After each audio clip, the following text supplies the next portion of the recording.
Every year, the Catholic Church invites us to pause and reflect, to remember those who have gone before us, and to pray for the souls who have not yet reached heaven. On All Souls' Day, we recall the reality of purgatory, not a place of punishment, but of purification. Purgatory is one of the greatest signs of God's mercy. It is the place where souls, already destined for heaven, are cleansed of the last remnants of sin. They cannot help themselves, but we can help them. Through prayer, acts of charity, and especially through the Holy Mass. All Souls' Day reminds us to pray for the departed and to reflect on our own mortality. Because one day we too will stand before God, and the choices we make in this life will echo in eternity. It's within that reflection that one of the most haunting stories of faith emerges. A story known as the letter from hell. There is a story that has haunted believers for decades, a letter so chilling. It was said to have come from the depths of hell itself. The account first surfaced when a Catholic nun confessed that such a letter truly existed. According to her testimony, the letter came after the sudden death of a young woman named Anna. Anna had once been a close friend of the nun, but unlike her, she turned away from faith. She mocked confession. She dismissed the Mass. She replaced devotion with pleasure and pride. After Anna's death, the nun reported a terrifying experience, a vision permitted by God. In that vision, Anna's voice was heard, crying out from the depths of despair. The nun, trembling, wrote down every word she heard. And what follows, she said, is the testimony of a lost soul. Before we read it, remember, this is not a tale meant to frighten, but to awaken the heart. It is a warning, and perhaps an act of mercy from God to those still alive.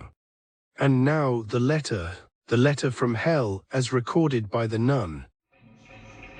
Dear sister, I am now in hell.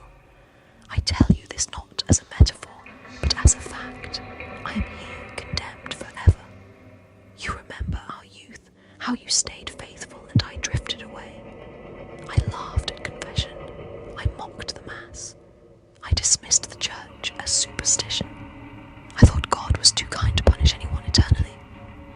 I was wrong. When I died suddenly the night, I awoke to judgment. In one blinding instant I saw my soul as God saw it, stained with pride, selfishness, and disbelief. I tried to cry out for mercy, but it was too late.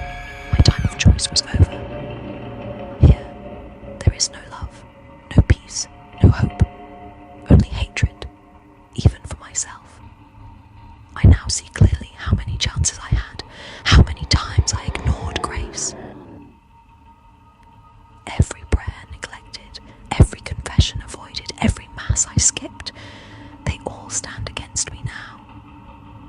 Sister, I beg you, do not waste the time that God has given you. Pray for those who still can be saved. Tell them hell is real, that eternity never ends, that the souls who come here are lost forever. If only you could see one moment of the torment I endure, you would do anything to avoid it. I cannot return. I cannot change my fate.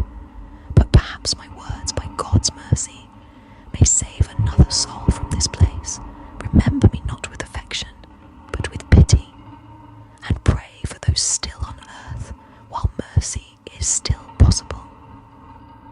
I am Anna. Whether this letter was divine warning or pious legend, its message remains the same. This All Souls' Day, remember those who have passed, pray for them, reflect on your own eternity, because God's mercy is infinite, but our time to accept it is not.